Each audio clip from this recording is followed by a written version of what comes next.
Hello, fabulous Scorpio. Welcome to your horoscope for the year of 2016, looking at life and love.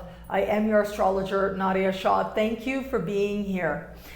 This year is big for you.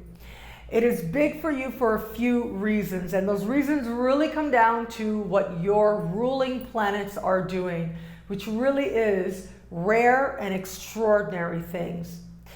One is your ancient ruling planet, and what is happening this year for the first part of the year is Mars retrograde season. So Mars is your ancient ruling planet, and Mars will actually be going back and forth between your sign and the sign immediately after, the sign of Sagittarius. And what we also have happening is the continuation of a supremely harmonious conversation that is set to take place, that is going to continue to take place in the first part of the year, between your modern ruling planet Pluto and Jupiter. All this is to say that you are going to be coming into a new sense of yourself, into a new sense of empowerment, and also into a new sense of understanding of who you are, what you want to do, and how it is that you desire to create prosperity for yourself, what you believe about prosperity or not, and where it is that you know you can take action to move yourself in a more prosperous direction. And that direction might actually end up surprising you a lot. So as I said, this Mars retrograde I think is going to be incredibly important for all of us. Mars retrogrades like once every 2 years or so. And when this occurs, it tends to represent a time when we are thinking more about using our energy wisely, thinking a little bit more strategically, considering what it means to actually live from and act from an honest, whole, complete place within our own spirit and within our own heart. When we have Mars, your ruling planet, retrograding in your sign, it means that that consideration ends up being that more personal.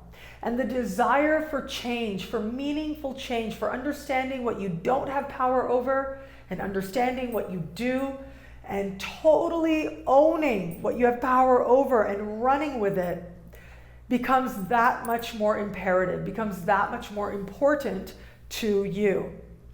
So this move of Mars to me says that it is about you understanding who you are and how you're living and how you're growing and how you're changing.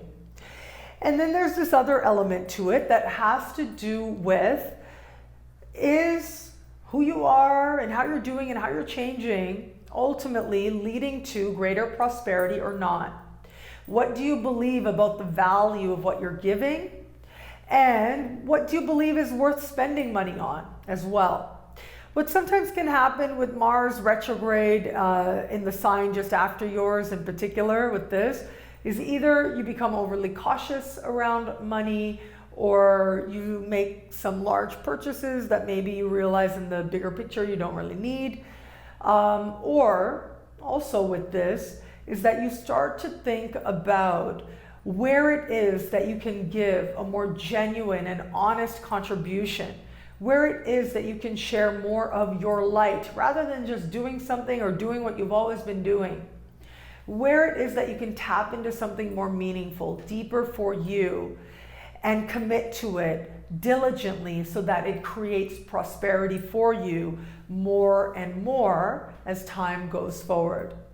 Now, if you remember back in, there's a couple of interesting things here. Back in 2012, Saturn went into your sign. 2015, sort of really spent the summer in your sign. Other than that, was in a financial part of the sky for you. And now we have Mars essentially moving around the same area that Saturn did not too long ago, especially when I look at what was taking place in the sky in 2014 and 2015. In many ways, Mars is going to be activating some of those points that were touched on during that time. So this becomes a time when a lot of the lessons, and particularly the lessons of self-worth and ownership for your happiness, ownership for change, comes together and meets a determination to now have that lend itself to greater prosperity for you. Maybe changing the way that you make money, maybe changing what you're doing to make money. It's part of a larger lesson with Saturn now moving comfortably. Will not be back in your sign for a really long time, so don't worry. But now this is going to be a reminder and an affirmation of all that you learned and the things that you committed to on a level of spirit, on a level of soul, and on a level of genuine desire to actually be a more honest version of you in the world, a changed version of you, a version that you actually have worked really hard to achieve. So we've got this conversation playing out. It's going to be supremely important for you, particularly, as I said, in the first part of the year, right towards the end of the summer. You're going to be experiencing this energy. In many ways, actually, you're going to be experiencing it right out of the gate. As soon as 2016 starts, Mars will enter your sign. In February, we'll enter shadow, still in your sign. And then we'll start doing more of the dance, right? Leaving, coming back, going straight, that kind of thing. So it's an unusually long time to be experiencing your ancient ruling planet with you, and yet you're ready for it, and yet you need it. And yet you know that this is where you are about to harness some very potent energy to create meaningful and lasting change in your life. Now, this energy is also the positive aspects of this, the benefits to this are being affirmed by the conversation taking place between Jupiter and Pluto. So Pluto is your modern ruling planet. These two planets speaking suggest that it isn't just about, you being all determined and fighting for who you are and what you want, but also there's an easy understanding that there's support around you. There are people around you who want you to do well, who want to encourage you, and that there are benefits for change. You changing, you growing, you becoming more empowered, ultimately does lead to some very positive experiences, meeting amazing people who will be part of your happiness for a very long time to come. All of this is working very well together to move you in a direction that ultimately will make you that much more happier, but also that much more prosperous as well. In the context of love, I do think that having Mars in your sign is key. Mars in your sign does put the focus on you, right? So it's not so much about what's happening with someone else. It becomes a more personal journey about why you want what you want, why you're drawn to who you are. And there's going to be a desire to experience life. And that means physicality, right? Experiencing life ultimately means that feeling of being awakened in a way that only love can provide, in a way that only desire can provide. That is going to be part of the calling for you, and that is going to be part of the motivation for you also. But what we do have happening in the sky otherwise is really interesting in the context of love. We have Saturn and Neptune continuing a conversation from that started late last year, late 2015, and will continue into the first part of this year. Now, this conversation has more to do with and speaks to what it is that wakes you up on a level of body, what it is that excites you, what it is that makes you feel alive, feel that energy of creation, feel that energy of attraction. And to understand that so much of love and romance is a personal journey, is so much about you. And there's also the understanding with this that ultimately other people are going to do what they do for all kinds of reasons that have nothing to do with you. What you want to do is make sure that you are, to the best of your ability, able to see encounters, see exchanges as honestly as possible. If you are in an established bond, This to me does suggest a time where if you have children with this person, that becomes a big focus. So much so that it's like, okay, where are we now in the context of this? Because it really will be the child or the children that are getting the focus. If you want children, that desire is going to be palatable. That's going to be a lot of the focus. If that's not even on your radar, right? You're not even thinking that way. This particular conversation can also suggest that your partner might need some financial support on your part, and might need for you to, in some way, demonstrate that you believe in them, that you support them. So this isn't necessarily about an investment. It's more like it's possible that there might be a little period of time there where you got to take care of more of the bills than you're used to.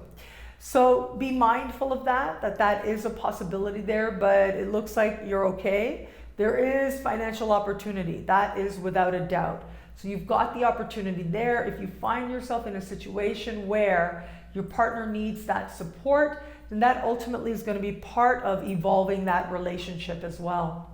If you are open to meeting someone new, you have to be mindful of the lesson that you alone are enough. You alone are enough. You don't need to give to this person so much. You don't need to be, lavishing gifts or, feeling like you have to show them how much you care, give so much, care so much. It's good to do that. But with this particular connection, I look at this and I feel like you might at some point meet somebody this year, in particular in the first part of the year, where it's kind of like they want the benefits of being in a relationship without the responsibility. Okay, so you can interpret that in different ways, but that seems to be part and parcel, possibly. The other thing with this particular energy is, as I said, you alone are enough. And so if you find yourself really feeling like you're constantly thinking about them, and you just got to know them, and you want that greater level of intimacy, you want to show how much you care, that's something a lot of people do. But to make sure that you are staying in a measured place, to make sure that you are keeping the focus on yourself, because ultimately that is going to be how you end up feeling that much more empowered, that much more strong. Where it comes to love, there are going to be new experiences. There are going to be some interesting flirtations taking place. Also, you might sometimes find yourself all of a sudden realizing, oh, this person's flirting with me. Okay, yeah, maybe I got something, feeling that boost that moment can provide when you find yourself a little bit surprised that, okay, yes, there is some romantic energy being exchanged here, and to just enjoy it, to have fun with it, to be in the moment with it. But I would advise, just be mindful that sometimes with this energy, you might see things that might not be intended, or people might be projecting things that are not necessarily intended. So check in with yourself, be honest with yourself, and talk, especially in the first part of the year. If you talk to friends, you talk it out, you will get to the truth. So having those key conversations really can make all the difference in your understanding of the love that you have or the love that you want, and moving towards a love that truly feels genuine and that much stronger. What I love about this year for you is that in many ways the focus is on you. It is about you coming into your own. You coming into your own power, you coming into a sense of self-realization of all that you are. When you do that, you can't help but act from a more honest and a more enthusiastic place. And when action starts from that state of spirit within, it can't help but reap some very positive results.